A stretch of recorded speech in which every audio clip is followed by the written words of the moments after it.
묵상 기도하십니다.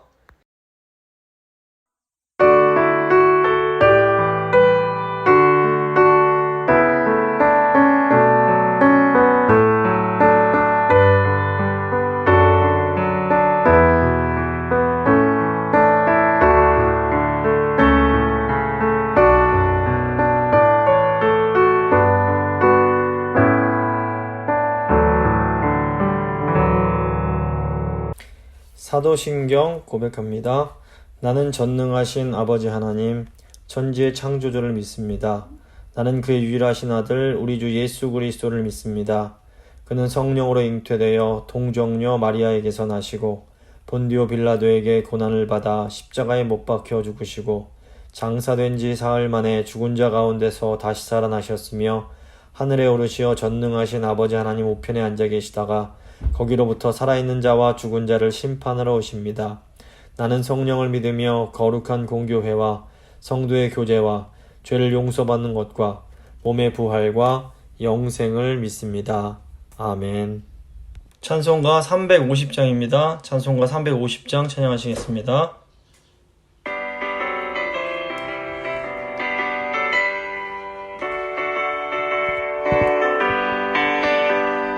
우리들이 싸울 것은 혈기 아니요 우리들이 싸울 것은 육체 아니요 마귀 권세 맞서 싸워 깨쳐버리고 죽을 영혼 살릴 것일세 한 마음으로 힘써 나가세 한 마음으로 힘써 싸우세 악한 마귀 군사들과 힘써 싸워서 승전고를 울리기까지 우리들이 입은 갑옷 죄가 아니요 우리들이 가진 검은 강철 아니요 하나님께 받아가진 평화의 복음 거룩하신 말씀이로다 한 마음으로 힘써 나가세 한 마음으로 힘써 싸우세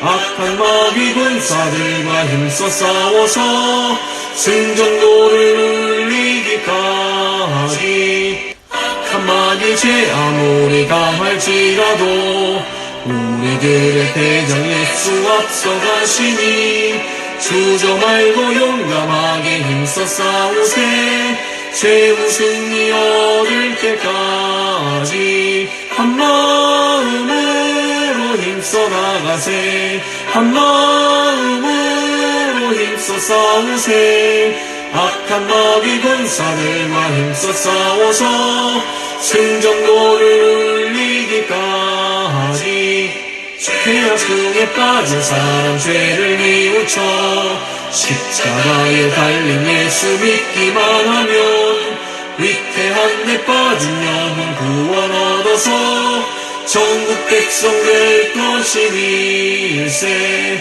한 마음으로 힘써 나가세 한 마음으로 힘써 싸우세 악한 마귀 군사들과 힘써 싸워서 승전고를 울리기까지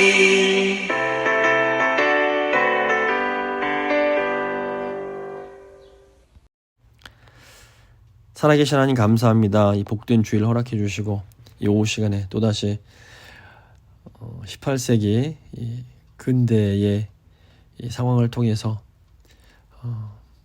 하나님이 얼마나 크신 분이시고 또 인간이 얼마나 연약하고 부족한 존재인지를 깨우치게 해주시는 은혜에 감사드립니다. 오늘 전해질 말씀 통해서 저희가 다시 한번 저희를 돌아보게 하시고 저희가 오늘만 사는 것이 아니라 긴 역사를 볼 수 있는 그런 안목과 통찰력을 저에게 허락하여 주시기를 간절히 원합니다. 주님을 의탁하며 귀하신 예수님 이름으로 기도드립니다. 아멘. 오늘 주신 하나님 말씀은 고린도후서 10장 4절과 5절 말씀입니다. 고린도후서 10장 4절과 5절 말씀 제가 봉독해 드립니다. 우리의 싸우는 무기는 육신에 속한 것이 아니요 오직 어떤 견고한 진도 무너뜨리는 하나님의 능력이라 모든 이론을 무너뜨리며 하나님 아는 것을 대적하여 높아진 것을 다 무너뜨리고 모든 생각을 사로잡아 그리스도에게 복종하게 하니. 아멘. 오늘은 교회사 41번째 시간 18세기 근대교회의 세 가지 도전, 이런 제목으로 함께 생각하고 기도하도록 하겠습니다. 중세 이 시대는 유럽 전체가 다 기독교 국가들이었습니다. 그래서 중세 1000년의 기간을 그 기독교 세계라는 그런 의미를 가진 크리스찬덤이라고 부릅니다.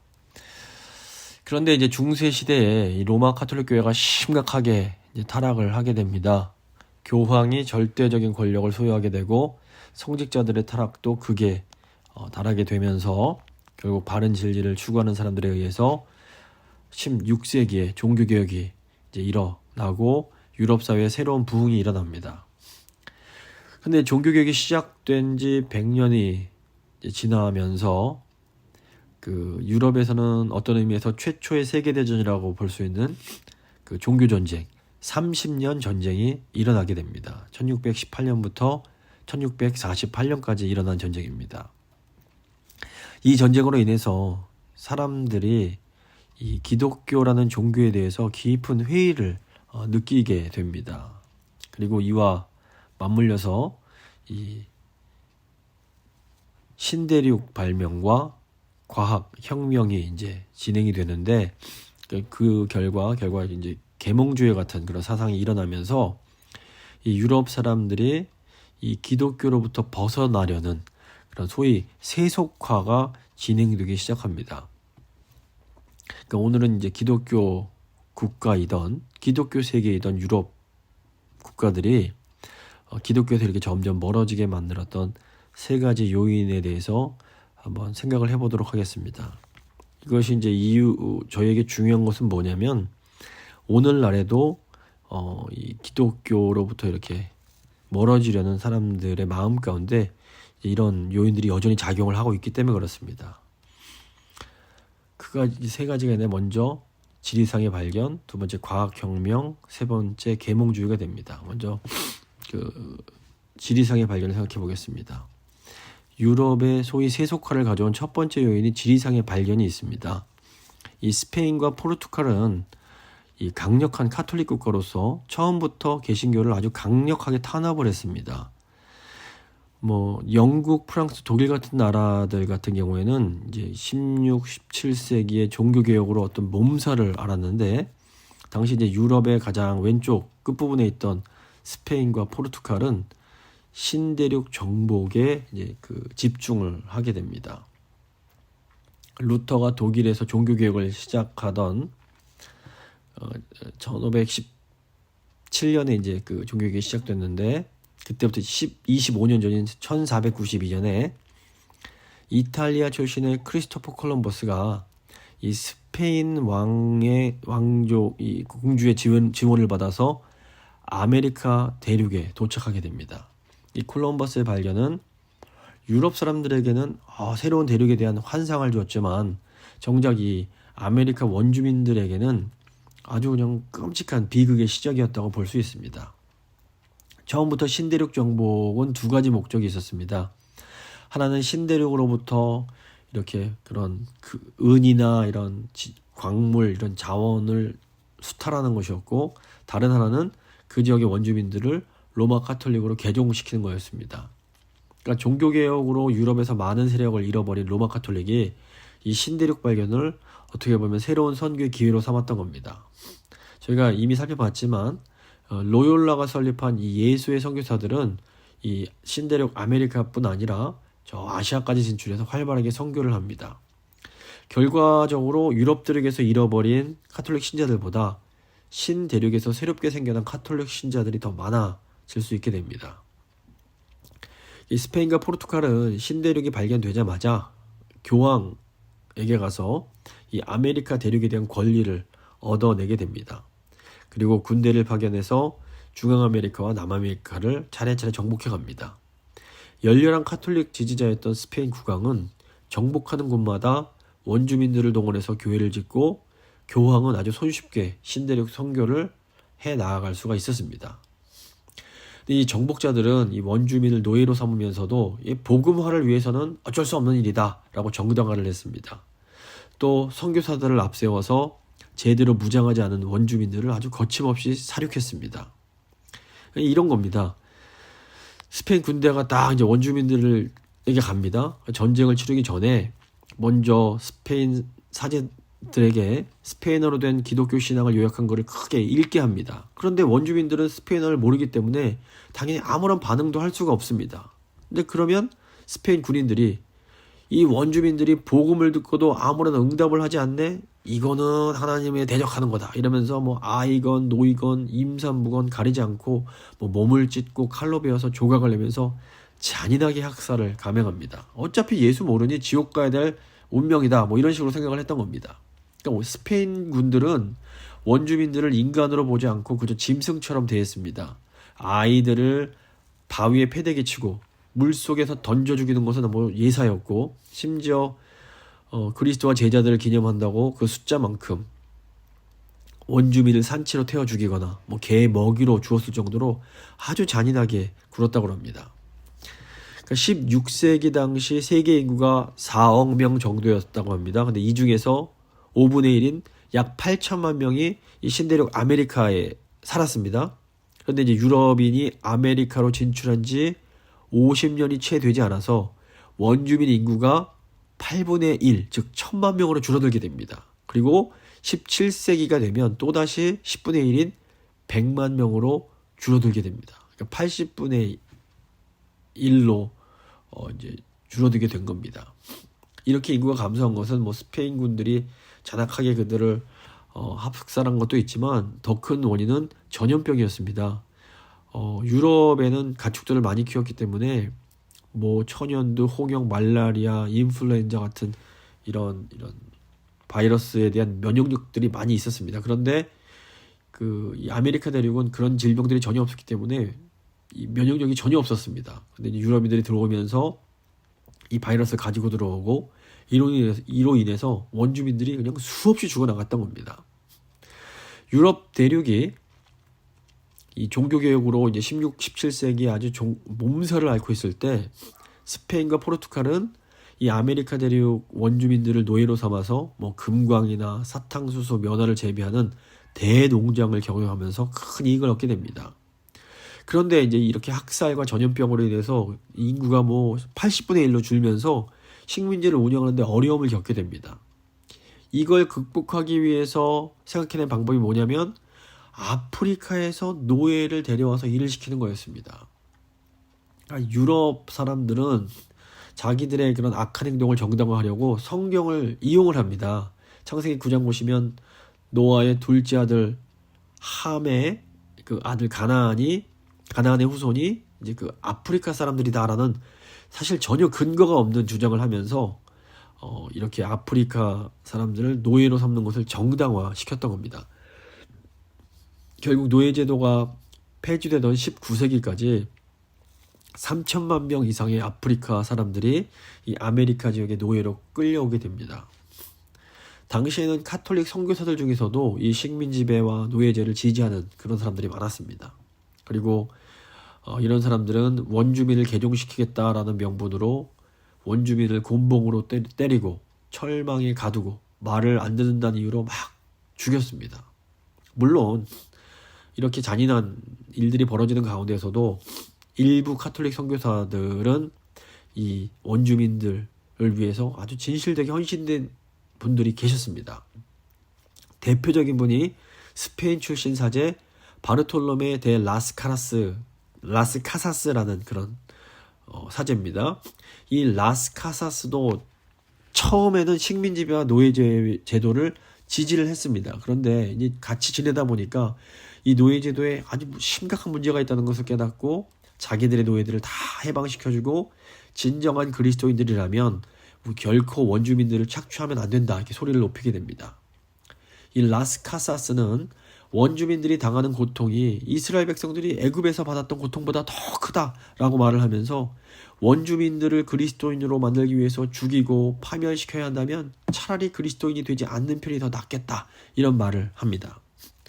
그는 예수 그리스도가 원주민을 통해서 우리에게 말씀하신다라고 주장하면서 하나님과 함께 원주민들 속에 계시는 그리스도께서 고통을 당하고 모욕을 당하시고 뺨을 맞고 십자가에 달리는 일이 한 번이 아니라 수천 번씩 일어나고 있다라고 외쳤습니다. 그러니까 유럽 대륙에서 종교개혁이 한참이던 1562년 라스카사스는 평생 동안 자신이 싸워온 내용을 정리해서 이 서인도 위원회에 제출을 하면서 자신의 조국의 스페인 이 얼마나 잔악함을 행동하고 있는지를 교정하려고 노력을 했습니다. 그런데 안타깝게도 그의 노력은 그렇게 큰 성과를 보이지는 못했습니다. 근대 시기가 되면서 유럽 지식인들이 교회라는 이 조직이 이렇게 어떻게 보면 정치와 결탁을 해서 욕심과 부를 위해 복음을 이용하는 것을 이제 보면서 교회에 대해서 또 다시 한번 크게 실망을 하고 이제 교회를 떠나는 일들이 생기게 되는 겁니다. 저희가 여기서 교훈을 얻어야 됩니다. 교회가 교회답지 못하면 사람들이 교회를 떠날 수밖에 없는 겁니다. 자, 근대 교회에 도전을 준 또 하나의 요소가 이제 과학의 발전이 있습니다. 이 폴란드의 사제이자 수학자이던 니콜라우스 코페르니쿠스는 종교교육이 시작되던 시기쯤에 이제 지동설을 발견하게 됩니다. 그래서 중세 시기에는 1000년 이상 태양이 지구가 중심이고 태양이 지구를 돈다라고 생각을 하고 있었는데 이게를 부정했던 겁니다. 물론 이분도 예수님을 잘 믿는 사제였습니다. 근데 이제 코페르니쿠스가 이게 자신의 이론이 유럽 사회에 엄청나게 큰 충격을 가져올 것을 알았기 때문에 죽을 때까지 자신의 이론이 담긴 이 책을 출판하지 않고 죽습니다. 그러다가 이 코페르니쿠스가 죽은 지 90년 후에 그 유명한 갈릴레오 갈릴레이가 코페르니쿠스가 주장했던 지동설을 또다시 이제 주장을 하다가 종교 재판을 받게 됩니다. 뭐 아시는 것처럼 갈릴레오는 종교 재판에서 생명을 이제 구하기 위해서 자신의 이론을 취소하고 이제 돌아서 나오는 길에 그래도 지구는 돌고 있다 뭐 이런 말을 했다고 알려져 있습니다.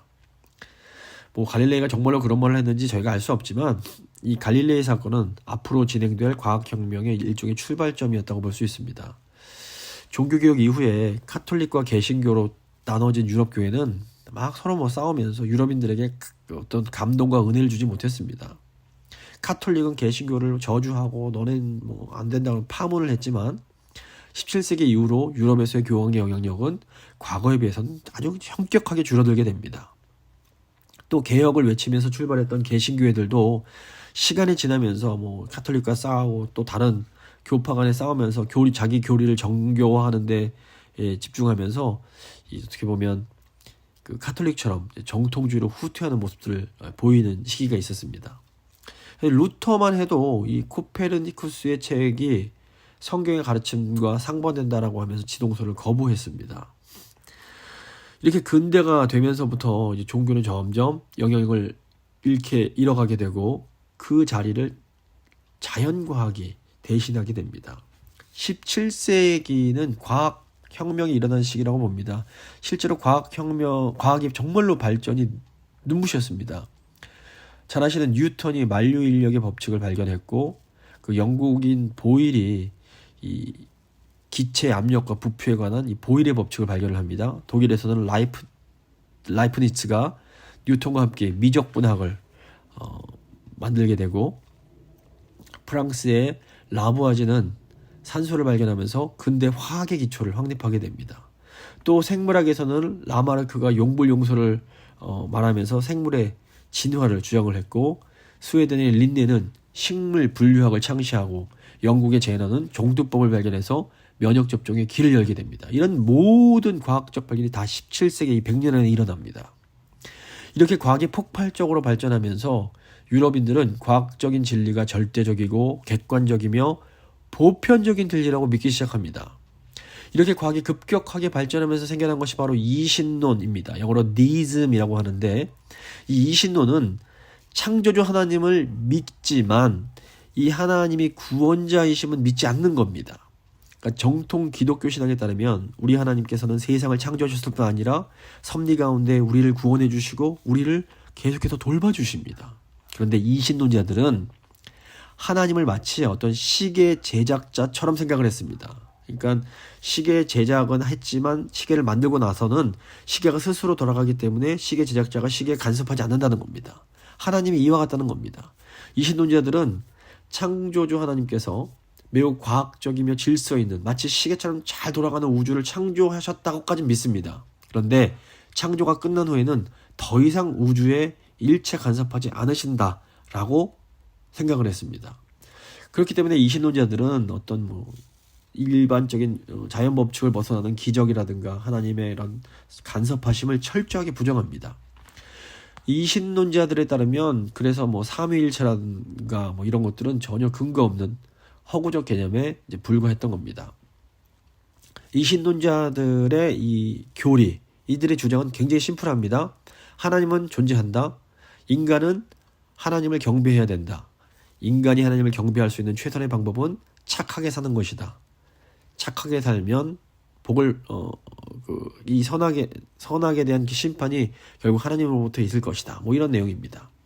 그러니까 이 신론은 한마디로 윤리와 도덕의 종교였습니다.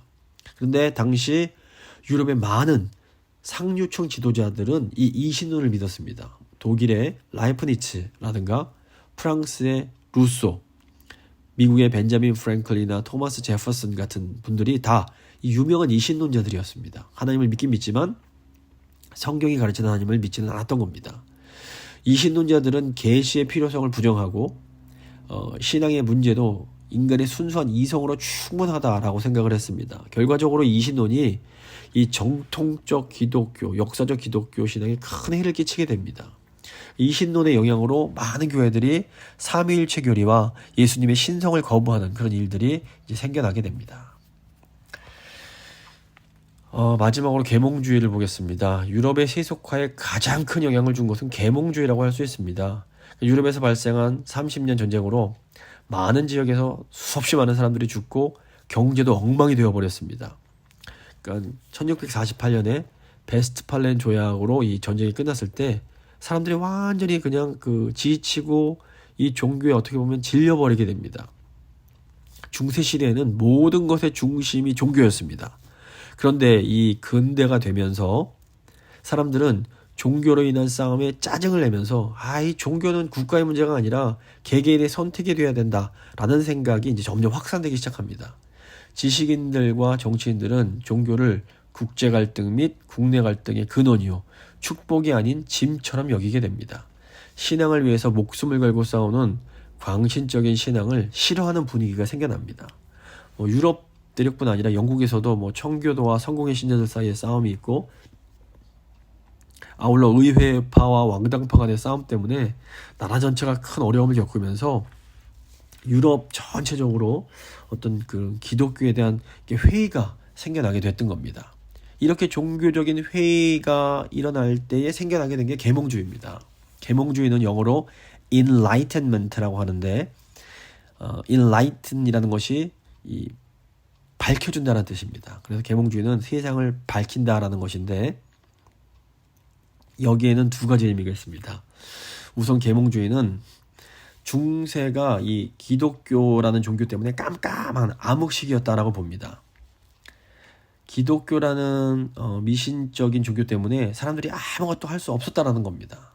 그래서 계몽주의는 기독교 때문에 이렇게 어두워진 세상을 인간의 이성으로 밝혀야 된다라고 생각했습니다. 계몽주의는 인간이 종교에 의지하지 않고 이성적으로 사고할 때에 비로소 세상이 밝아질 수 있을 것이다 라고 봤습니다. 교회적인 차원에서 볼 때 계몽주의는 유럽 사회가 교회에서 멀어지게 되는 이 세속화의 출발점, 본격적인 출발점이라고 볼 수 있습니다. 계몽주의 사상에는 몇 가지 중요한 특징이 있는데, 첫째는 인간 이성을 매우 강조한다라는 겁니다. 계몽주의 철학자 칸트는 계몽주의가 인간의 미성숙을 정복하는 것이라고 봤습니다. 중세시대까지 사람들은 모든 판단을 할 때 성경과 교회의 가르침에 의존했습니다.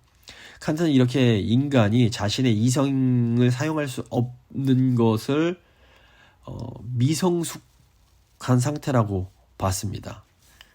성숙은 모든 판단에 있어 인간 스스로가 자신의 이성을 사용할 수 있게 되는 것이었습니다. 그래서 이성의 자유로운 사용인 이 자율은 하나님을 거부하고 이성의 법칙에 일치되는 삶을 살아가는 것이었습니다.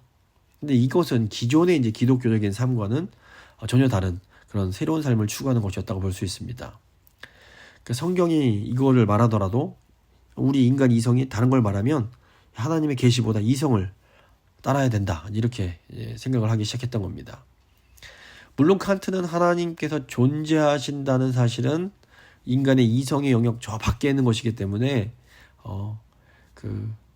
감히 이성으로 하나님을 판단할 수는 없다라고 봤고, 또 우리 인간 삶 속에는 하나님이 필요하며 하나님이 살아 계신 것처럼 인간이 살아야만 된다, 그래야만 인간답게 살 수 있다라고 말을 하긴 했습니다. 하지만 어쨌건 간에 칸트는 인간 사회는 이성을 중심으로 움직여야 된다라고 주장을 했던 겁니다. 계몽주의는 성경에 말하는 초월성에 근거한 구원이 인간에게 어떻게 보면 불필요한 것으로 생각하게 만들었습니다. 그래서 이성으로 이해할 수 있는 것만 지식으로 받아들일 수가 있었습니다. 그 결과 이제 기적을 말하고 이성으로 알 수 없는 영역들을 말하는 이 계시를 갖고 있는 정통적인 기독교를 받아들이는데 굉장히 큰 문제가 일어나게 됩니다. 둘째, 계몽주의는 인류의 진보를 믿습니다. 계몽주의는 이성에 입각해서 세상은 끊임없이 진보가 이루어지게 될 거라고 생각을 했습니다. 그래서 기독교는 인간의 결국 종국은 하나님께서 예수님을 다시 이제 오심으로 이 세상이 완성될 것을 가르치는데, 계몽주의는 인간의 이성을 통해서 이 인류가 점점 더 이렇게 발전해 갈 것이다, 이런 식으로 봤던 겁니다. 그래서 기독교의 내세적 소망, 종말론적인 소망을 현세적인 발전으로 바꿔버렸습니다. 계몽주의는 과학의 발달로 이 땅에서 완전한 유토피아가 실현될 수 있을 거라 믿게 됩니다. 결국 기독교의 내세관과 구원관을 이제 포기하는 그런 결과를 갖고 오게 됩니다.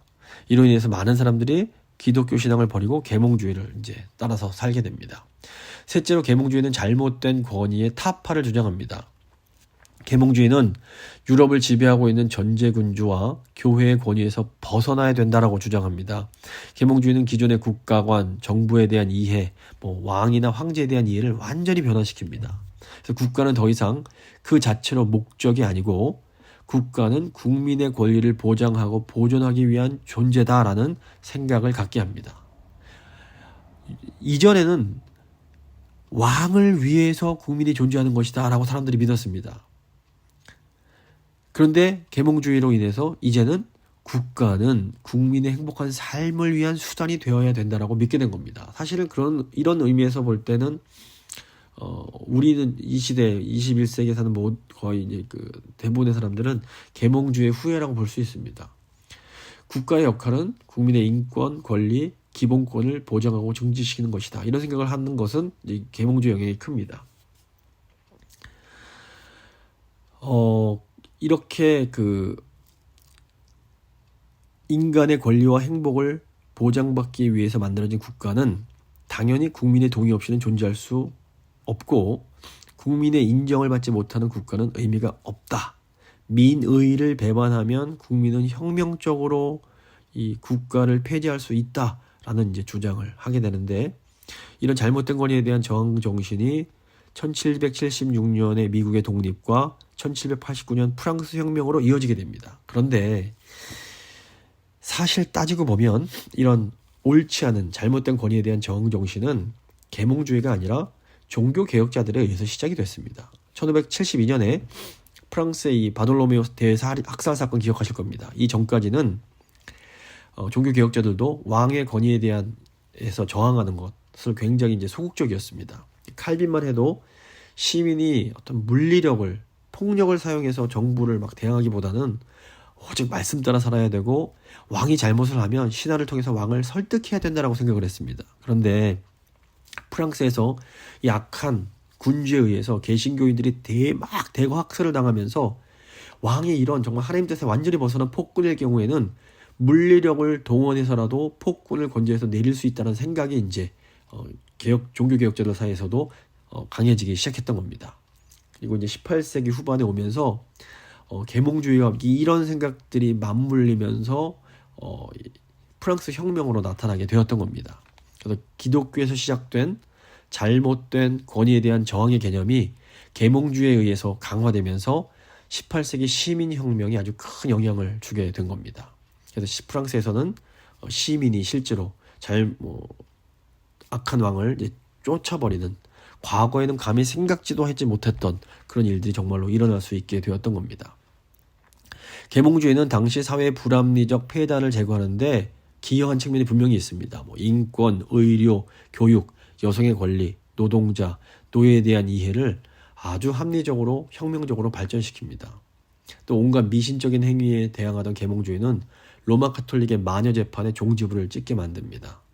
또 기독교 정신에서 시작된 민주주의를 더 발전시키고 자유평등 박애를 내세우면서 노예제도 폐지에 앞장서기도 합니다. 또 인간과 창조 세계에 대한 새로운 가치를 부여하면서 윤리에 대한 새로운 인식을 갖게 하기도 했습니다.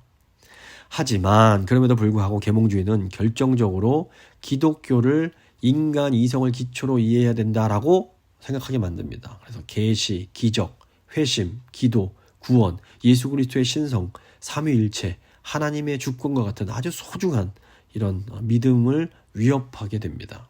결과적으로 하나님과 성경의 권위가 추락하면서 성경에 근거한 하나님과 구원을 의심하는 자유주의 신학이 이제 19세기부터 생겨나게 됩니다.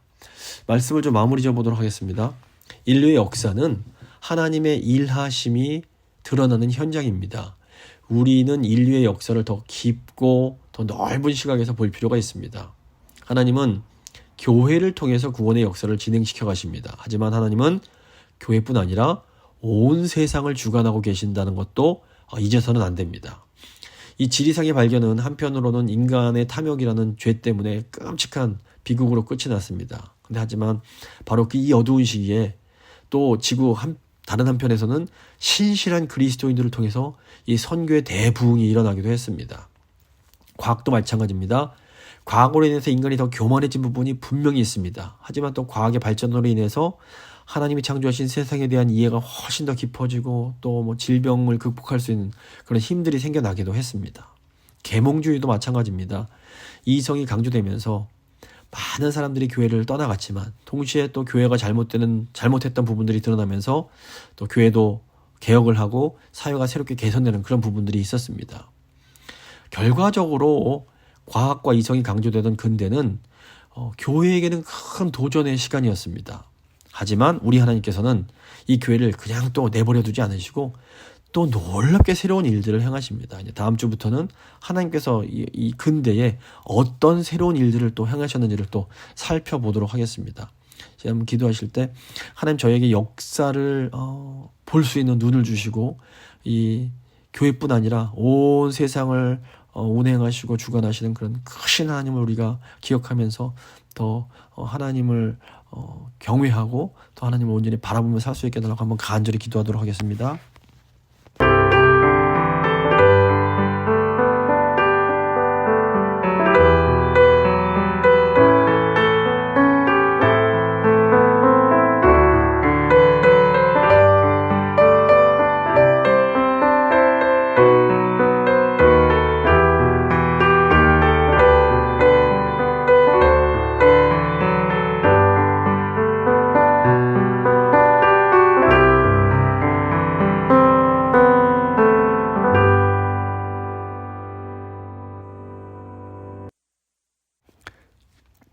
온 역사를 운행하시는 거룩하신 하나님, 오늘 18세기의 이 근대 세계를 살펴보면서 인간의 연약함과 인간의 부족함, 동시에 하나님의 그 크심을 다시 한번 생각하게 됩니다. 주님, 하나님께서는 교회를 통해서도 일하시지만 또한 이 세상을 통해서도 하나님의 뜻을 이루어 가심을 저희가 분명히 다시 한번 보게 됩니다. 주님, 18세기에 일어났던 일들로 인해서 오늘날까지도 큰 영향을 저희가 받고 있습니다.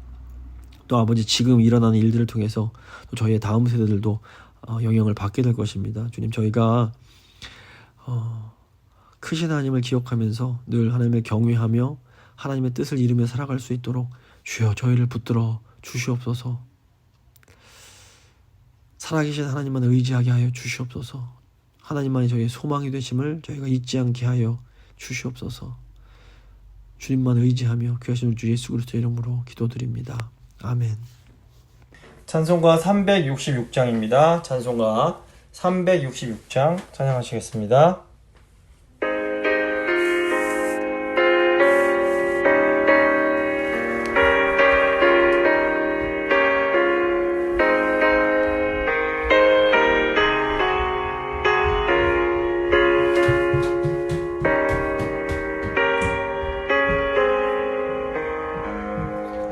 어두운 내 눈 밝히사 진리를 보게 하소서. 진리의 열쇠 내게 주사 참빛을 찾게 하소서. 기쁘신 뜻을 알고자 엎드려 기다리오니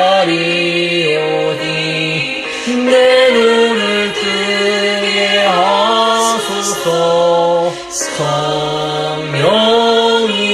성령이여 막혀진 내 귀 여시사 주님의 귀한 음성을 이 귀로 밝히 들을 때에 내 기쁨 한량 없겠네.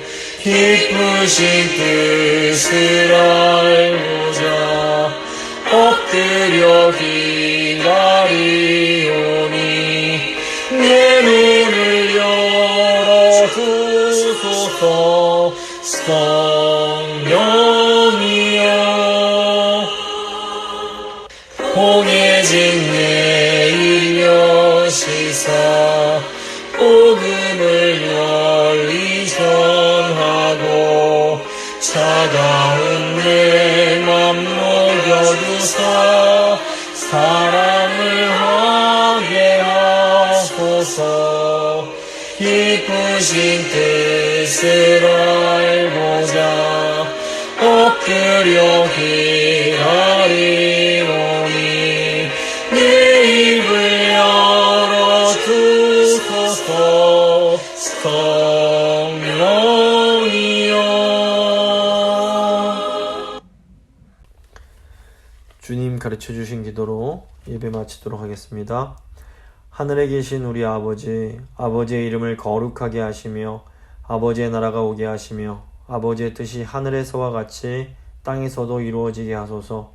오늘 우리에게 일용할 양식을 주시고 우리가 우리에게 잘못한 사람을 용서해 준 것 같이 우리 죄를 용서해 주시고 우리를 시험에 빠지지 않게 하시고 악에서 구하소서. 나라와 권능과 영광이 영원히 아버지의 것입니다. 아멘.